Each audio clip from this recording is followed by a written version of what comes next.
everyone, this is Puja. You are welcome Puja's Learning. আজকে আমি তোমার সাথে ভিডিওর মাধ্যমে ফিউচার টেন্সের সর্বশেষ পর্যায় বা আমরা বলতে পারি টেন্সের সর্বশেষ পর্যায় অর্থাৎ ফিউচার পারফেক্ট কন্টিনিউয়াস টেন্স নিয়ে আলোচনা করব। তো ফিউচার পারফেক্ট কন্টিনিউয়াস টেন্স নিয়ে A to Z ক্লিয়ার করার জন্য অবশ্যই ভিডিওটি প্রথম থেকে শেষ পর্যন্ত দেখতে থাকো। আর ভিডিওটি ভালো লাগলে অবশ্যই একটি লাইক করো, ফ্রেন্ডসদের সাথে শেয়ার করো, চ্যানেল নতুন হলে চ্যানেলটিকে সাবস্ক্রাইব করে পাশে থাকা বেল আইকনটি প্রেস করো। সো দেরি না করে শুরু করছি আমাদের আজকের class future perfect continuous tense. At first আমরা জানবো যে ফিউচার পারফেক্ট কন্টিনিউয়াস টেন্স কখন হয়। হ্যাঁ, ভবিষ্যতে চলবে এমন দুটি কাজের মধ্যে একটি কাজ যদি অন্য একটি কাজের আগে কিছুক্ষণ ধরে চলবে বোঝায়, তাহলে সেক্ষেত্রে তা ব্যক্ত করতে বা বোঝাতে ভার্বের ফিউচার পারফেক্ট কন্টিনিউয়াস টেন্স হয়। জিনিসটা আরও ক্লিয়ার করে দিচ্ছি না, যদি ভবিষ্যতে দুটি কাজ হবে বোঝায়, তাহলে যদি একটি কাজ অন্য একটি কাজের আগে এবং কিছুক্ষণ ধরে চলবে বোঝায়, তাহলে সেক্ষেত্রে আমরা ফিউচার পারফেক্ট কন্টিনিউয়াস টেন্স করব। তো যদি আমরা বলি যে শিক্ষক মশাই আসবার আগে ছেলেটি পড়তে থাকবে, তারা আসবার আগে আমরা কাজটি করতে থাকব। দুটি সেন্টেন্সের দ্বারা বোঝানো হয়েছে যে একটি কাজ অন্য একটি কাজের আগে শুরু হবে এবং কিছুক্ষণ ধরে চলবে, ভবিষ্যতে কিছুক্ষণ ধরে চলবে, তাই এক্ষেত্রে ফিউচার পারফেক্ট কন্টিনিউয়াস টেন্স হবে। তো ফিউচার পারফেক্ট কন্টিনিউয়াস টেন্স কখন হয় সেটা তো বুঝলাম, but future perfect continuous tense আমরা গঠন করব কীভাবে সেটাই জানবো। ফিউচার পারফেক্ট কন্টিনিউয়াস টেন্স গঠন করার একটা প্রসেস আছে, সেটা কি না, ফার্স্ট সাবজেক্ট, তারপর শ্যাল হ্যাভ বিন অথবা উইল হ্যাভ বিন, তারপর ভার্বের আইএনজি ফর্ম, দেন আদার ওয়ার্ডস। তো আরও ডিটেলে জেনে নিই। হ্যাঁ, ফিউচার পারফেক্ট কন্টিনিউয়াস টেন্স গঠন করতে গেলে সেন্টেন্সে সাবজেক্ট বা কর্তা যাই থাক, আমরা উইল হ্যাভ বিন বসাতে পারি, কিন্তু আই এবং উইয়ের ক্ষেত্রে আমরা শ্যাল হ্যাভ বিনও ইউজ করতে পারি এবং তারপরে যে ভার্ব থাকবে তার আইএনজি ফর্ম হবে এবং তারপর যে আদার ওয়ার্ডসগুলি আছে সেগুলি বসবে। ওকে, এই প্রসেসটাকে ফলো করে আমরা বেশ কিছু সেন্টেন্স গঠন করব। তো ফার্স্ট এক্সাম্পল, যেমন ধরো কয়েক ঘন্টা বৃষ্টি পড়ার পর জেলেরা মাছ ধরতে যাবে। কয়েক ঘন্টা বৃষ্টি পড়ার পর জেলেরা মাছ ধরতে যাবে। এই সেন্টেন্সটি দ্বারা বোঝানো হয়েছে ভবিষ্যতে দুটি কাজ হবে। একটি হলো কয়েক ঘন্টা ধরে বৃষ্টি পড়বে, আর একটি হলো তারপর জেলেরা মাছ ধরতে যাবে। তো এই দুটি সেন্টেন্সের মধ্যে বা এই দুটি কাজের মধ্যে কোনটি আগে ঘটেছে? হ্যাঁ, বৃষ্টি হবে, কয়েক ঘন্টা ধরে বৃষ্টি হবে, এই পার্টটা আগে হয়েছে। তো এই পার্টটাকে আমরা বোঝাতে বা ব্যক্ত করতে ফিউচার পারফেক্ট কন্টিনিউয়াস টেন্স করব। কিন্তু বাকি যে পার্টটা আছে সেটা বোঝাতে আমরা কি ইউজ করব, কোন টেন্স করব? হ্যাঁ, সেটা আমরা প্রেজেন্ট ইনডেফিনিট টেন্স বা সিম্পল প্রেজেন্ট টেন্স করব। এবং আর একটা জিনিস এখানে খেয়াল রাখতে হবে, সেটা হলো ফর এবং সিন্সের ব্যবহার।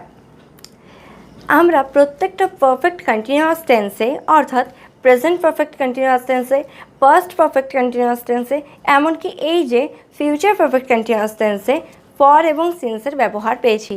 ফর এবং সিন্সের ব্যবহার পারফেক্ট কন্টিনিউয়াস টেন্সে একটা মেন পয়েন্ট। তো ফর এবং সিন্স কখন ব্যবহার করা হয়, যদিও আমি আগে একবার বলেছি, তা আরেকবার বলে নিচ্ছি। ফর কথার অর্থ হলো ধরে, এটি সাধারণত পিরিয়ড অফ টাইম বোঝাতে ব্যবহার করা হয়, এবং সিন্স কথার অর্থ হলো থেকে, এটি সাধারণত পয়েন্ট অফ টাইম বা স্টার্টিং পয়েন্ট অফ টাইম বোঝাতে ব্যবহার করা হয়। তো এই সেন্টেন্সটাতে আমরা বলেছি যে কয়েক ঘন্টা ধরে বৃষ্টি পড়ার পর জেলেরা মাছ ধরতে যাবে। তো এই সেন্টেন্সটাতে আমরা কি ইউজ করব, ফর না সিন্স? কয়েক ঘন্টা ধরে অর্থাৎ পুরো পিরিয়ডটা মেনশন করা হয়েছে, তাই এক্ষেত্রে আমরা ফর ইউজ করব। তো পুরো সেন্টেন্সটা আমরা একবার দেখে নিই।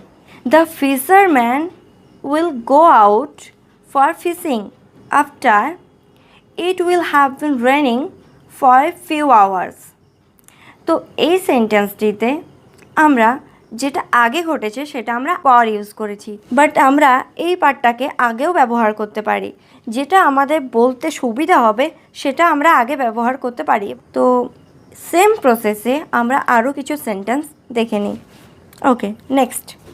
যেমন শিক্ষক মশাই আসবার আগে ছাত্ররা পড়াশুনো করতে থাকবে। শিক্ষক মশাই আসবার আগে ছাত্ররা পড়াশুনো করতে থাকবে। এখানেও ফিউচারে দুটি কাজ হয়েছে, একটা হলো শিক্ষক মশাইয়ের আসা, আর একটা হলো ছাত্ররা পড়াশুনো করতে থাকবে। তো এই দুটি কাজের মধ্যে কোনটি আগে হবে? ছাত্ররা পড়াশুনো করতে থাকবে, এই পার্টটা আগে হবে। তো এই পার্টটার আমরা ফিউচার পারফেক্ট কন্টিনিউয়াস টেন্স করব এবং বাকি অংশটার আমরা প্রেজেন্ট ইনডেফিনিট টেন্স বা সিম্পল প্রেজেন্ট টেন্স করব। তো এটা ইংলিশে ট্রান্সলেশন করলে কি হবে? The students will have been studying before the teacher arrives. তোমরা যদি লক্ষ্য করো তাহলে দেখতে পাবে যে এখানে আমরা অ্যারাইভ না করে অ্যারাইভস করেছি। কেন? নিশ্চয়ই তোমরা বুঝতে পারছো না। যখন আমি প্রেজেন্ট ইনডেফিনিট টেন্স করাই তখন আমি বলেছি যে সাবজেক্ট যদি থার্ড পারসন সিঙ্গুলার নাম্বার হয় তাহলে সেক্ষেত্রে ভার্বের সাথে এস বা ইএস যুক্ত হয়। যেহেতু এখানে the teacher third person singular number, তাই এখানে অ্যারাইভের সাথে এস যুক্ত হয়েছে। ওকে, নেক্সট। তারা আসবার আগে আমরা কাজটি করতে থাকব। তারা আসবার আগে আমরা কাজটি করতে থাকব, অর্থাৎ we shall have been doing the work before they arrive. We shall have been doing the work before they arrive. যেহেতু এখানে they third person singular number নয়, তো এক্ষেত্রে আমরা অ্যারাইভ ইউজ করছি। Okay, next. পরীক্ষা দেওয়ার আগে আমরা কঠোর পরিশ্রমের সঙ্গে পড়াশুনো করতে থাকব, অর্থাৎ we shall have been studying hard before we take our examination. নিশ্চয়ই তোমরা বুঝতে পারলে যে ফিউচার পারফেক্ট কন্টিনিউয়াস টেন্স আমরা কিভাবে কত সহজভাবে গঠন করতে পারবো। তো এবারে আমরা ফিউচার পারফেক্ট কন্টিনিউয়াস টেন্সে নেগেটিভ সেন্টেন্স, ইন্টারোগেটিভ সেন্টেন্স এবং ইন্টারোগেটিভ নেগেটিভ সেন্টেন্স কীভাবে গঠন করতে হয় সেটা জেনে নিই। ফার্স্ট আমরা জানবো যে ফিউচার পারফেক্ট কন্টিনিউয়াস টেন্সে নেগেটিভ সেন্টেন্স কীভাবে গঠন করতে হয়। হ্যাঁ, নেগেটিভ সেন্টেন্স গঠন করারও একটা প্রসেস আছে। সেটা কি না, ফার্স্ট সাবজেক্ট, তারপর শ্যাল অথবা উইল, তারপর নট, দেন হ্যাভ বিন, তারপরে ভার্বের আইএনজি ফর্ম, তারপর আদার ওয়ার্ডস। এবং ইন্টারোগেটিভ সেন্টেন্স আমরা কীভাবে গঠন করব? ফার্স্ট হবে হেল্পিং ভার্ব, যে দুটি আমরা ফিউচার টেন্সে ইউজ করি, অর্থাৎ শ্যাল অথবা উইলের মধ্যে যে কোনো একটা। তারপর বসবে সাবজেক্ট, তারপরে বসবে হ্যাভ বিন, এবং তারপর ভার্বের আইএনজি ফর্ম, এবং অ্যাট লাস্ট আদার ওয়ার্ডস। আর ইন্টারোগেটিভ নেগেটিভ সেন্টেন্স কীভাবে গঠন করব? কিছুই না, একটা নট অ্যাড করতে হবে। আমরা যে ইন্টারোগেটিভ সেন্টেন্স গঠন করার প্রসেসটা বলেছি সেইটাই, বাট একটা নট অ্যাড করতে হবে। কোথায়? না, সাবজেক্টের পর এবং হ্যাভ ভার্বের আগে। অর্থাৎ স্ট্রাকচারটা কী হবে? ফার্স্ট শ্যাল অথবা উইল, তারপর সাবজেক্ট, তারপর নট, তারপর হ্যাভ বিন, এবং তারপর ভার্বের আইএনজি ফর্ম, দেন আদার ওয়ার্ডস। কীভাবে আমরা negative sentence, interrogative negative sentence কীভাবে গঠন করতে হয় সেটা আমি তোমাদের বলে দিচ্ছি, বাট আমি কোনো এক্সাম্পল বলবো না, বিকজ এটা এতটাও ব্যবহার নেই। কিন্তু তোমরা যদি কোনো সেন্টেন্স গঠন করে থাকো তাহলে অবশ্যই আমাকে কমেন্টের মাধ্যমে জানাবে। আর আজকের মতো এটুকুই। ভিডিও ভালো লাগলে অবশ্যই একটি লাইক করবে, ফ্রেন্ডসদের সাথে অবশ্যই শেয়ার করো, এবং চ্যানেল নতুন হলে চ্যানেলটিকে সাবস্ক্রাইব করে পাশে থাকা বেল আইকনটি প্রেস করো। এবং নেক্সট আমাদের ভিডিও হবে এই আমরা যে 12টা টেন্স শিখলাম সেই টেন্সগুলো একবার রিভাইজ করে নেব। সো ততক্ষণ পর্যন্ত keep learning and take care. Bye by.